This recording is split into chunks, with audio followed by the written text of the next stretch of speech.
Okay, let's dive into something I think almost everyone learning a language bumps up against. It's that mental freeze, right?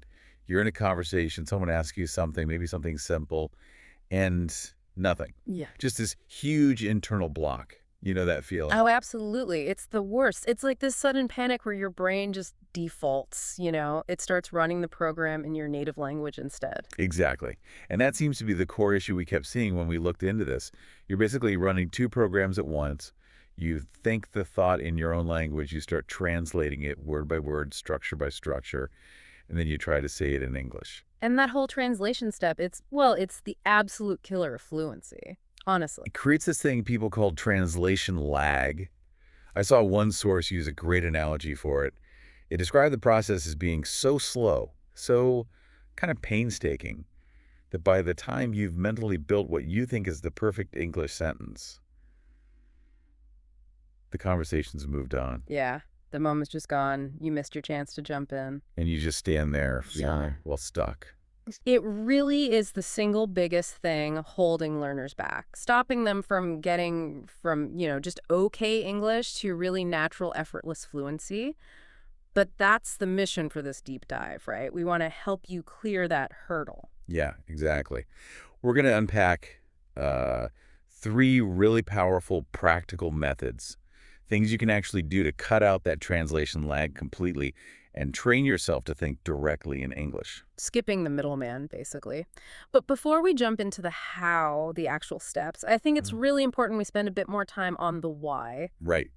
Because if you really get why this matters, it makes sticking with the practice so much easier. Totally. Motivation really clicks when you see the payoff, right? Mm. And we found three main benefits that really hit home things that boost your confidence and speed once you ditch that mental translation habit. Okay, let's start with the one you probably feel almost immediately, the most kind of tangible benefit. Speed. Simple as that. You just speak faster. When you take out that translation layer, there's no like filtering process happening through your native language. The English words, they just come triggered immediately, automatically. Direct word retrieval. Exactly. That lag time, maybe it's only a second, maybe two, but it vanishes completely. Wow. Just that relief alone sounds worth it, especially, in faster conversations or meetings. Yeah. Okay, what's the second big reason? You sound more natural. And this is one people often overlook, I think. Think about it. Native speakers aren't translating in their heads, they're building ideas in English. So when you start thinking directly in English too, you naturally begin to pick up and use more native-like sentence structures, maybe even idioms. It flows better. You stop trying to force like your native grammar rules onto English words. Ah, okay. So it's not just about speed, it's also about the rhythm and, well, the sound of your English. Precisely. Yeah. And the third reason, and this one is huge for just making progress day to day, is confidence. When you start to feel the words coming more quickly, more reliably, sounding more natural, that gives you this rush of confidence.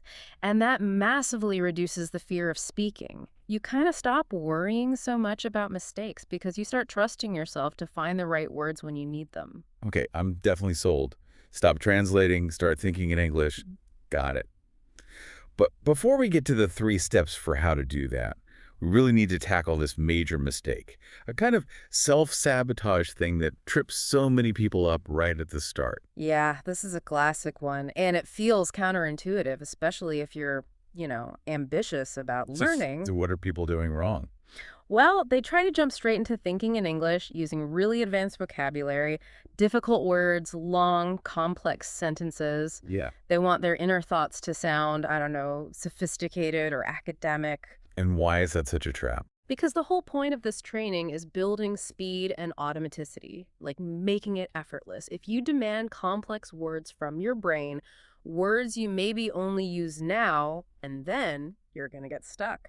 Almost guaranteed. Your brain just can't grab those complicated words fast enough. So what does it do? It defaults right back to your native language to search for them. Boom. You've just created a huge bottleneck for yourself. Ah, I see that.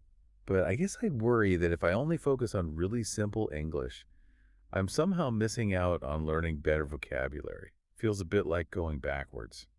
That's a totally fair concern. But think Yeah. of it like building a foundation, yeah. The research we looked at was super clear on this. You have to start by thinking in simple English. You need to get the flow going before you worry about complexity. It's like, think like a child learning to speak. Short, concrete sentences, high frequency words. Okay, let's use that specific example we saw just to really nail this.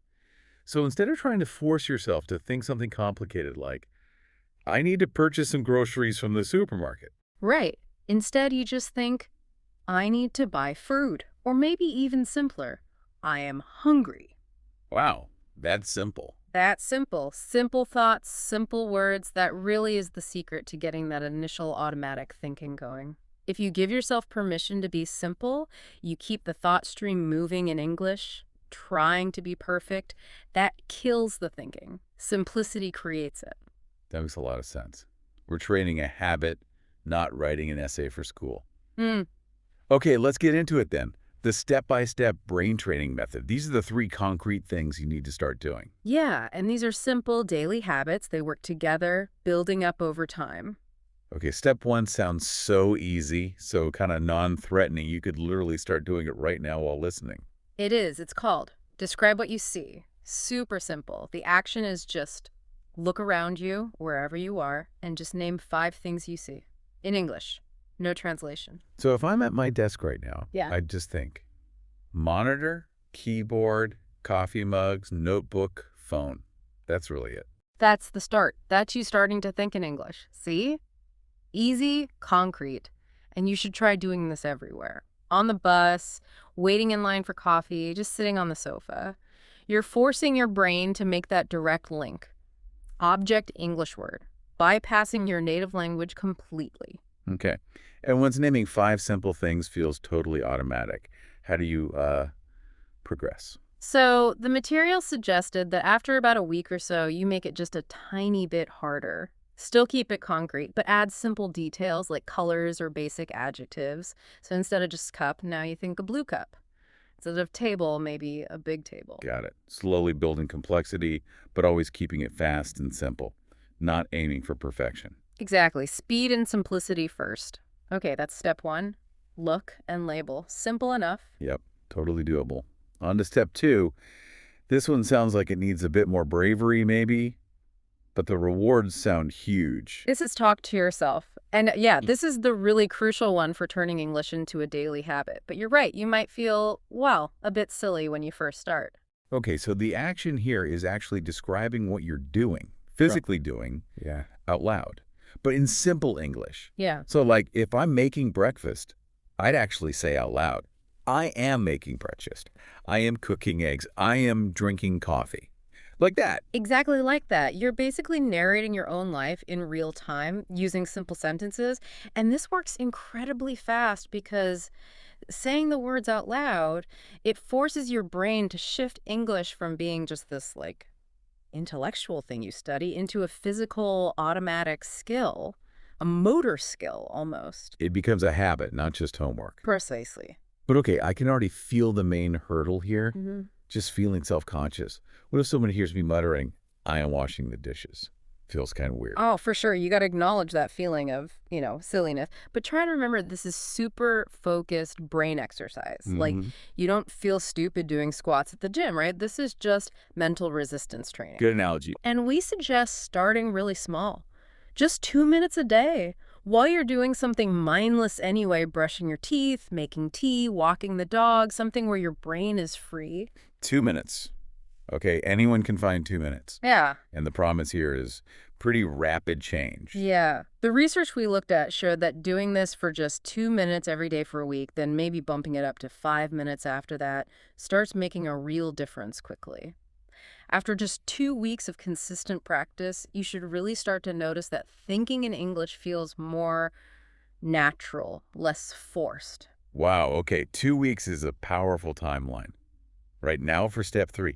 This one I found really interesting because it taps into memory science. Ah, yes. Step 3.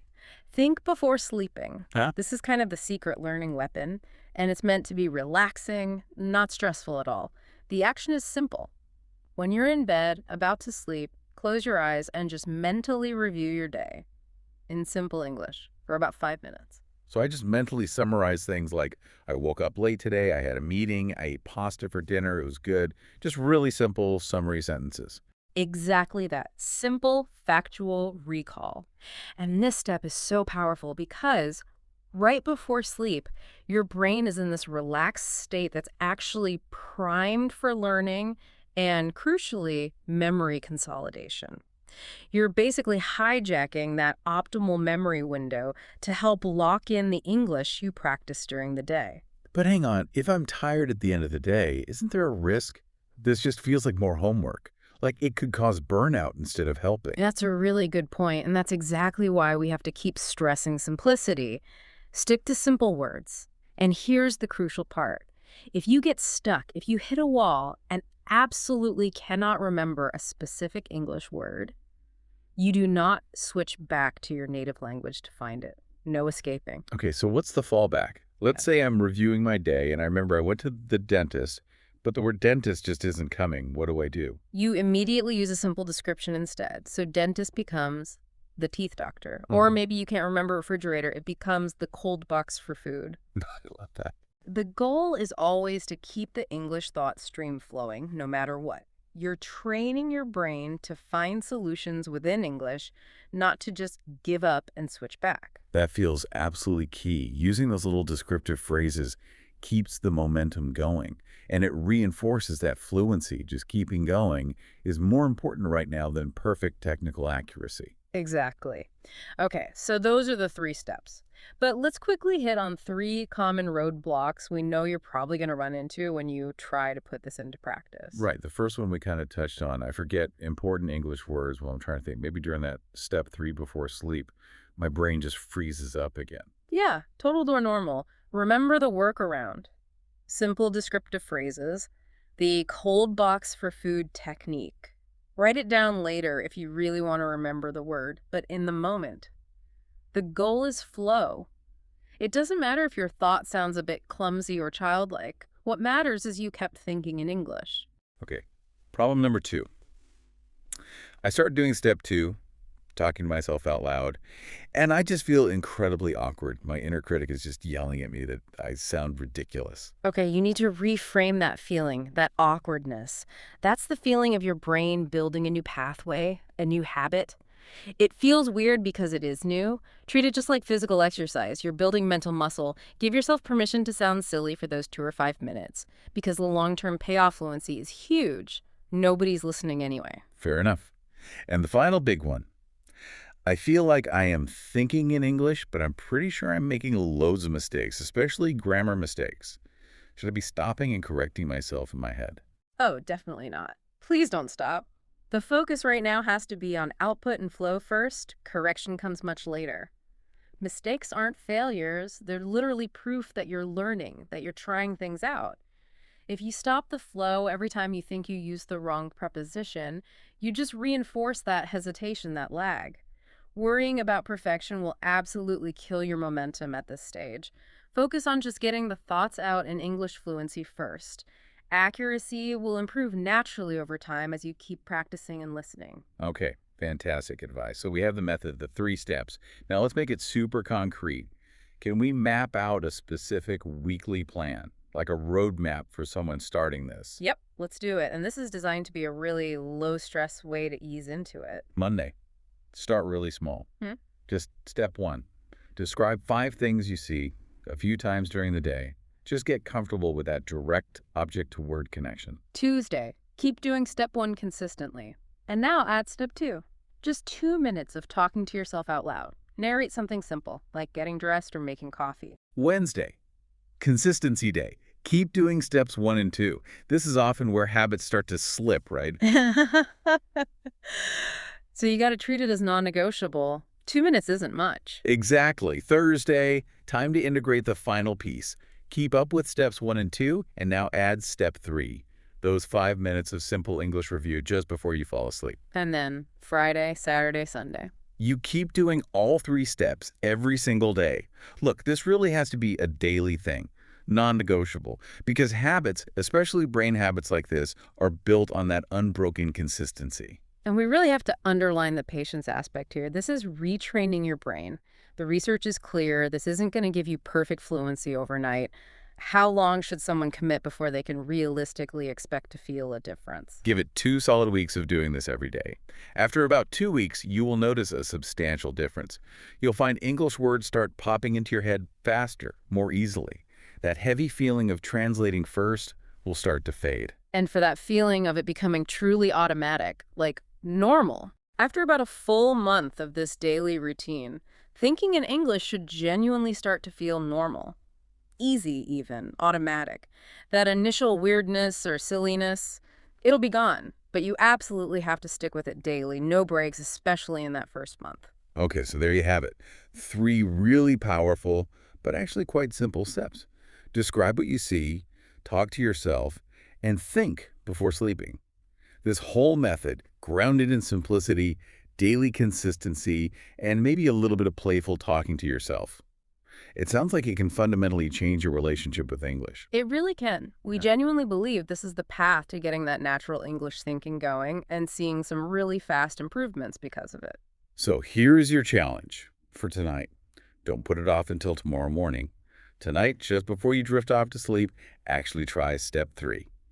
Close your eyes, take 5 minutes, and just review your day using the simplest English sentences you can manage. And remember that crucial fallback. If you get stuck on a word, don't panic, don't switch languages, just describe it simply. Teeth doctor, cold box for food. Keep that English momentum going. Doing that one small thing tonight will kickstart this entire process. It'll prove to yourself that thinking directly in English isn't some impossible mountain to climb. It's a skill, and it's totally achievable. You just need the right method, like this one, and that non-negotiable daily practice. So start today. Really, not tomorrow.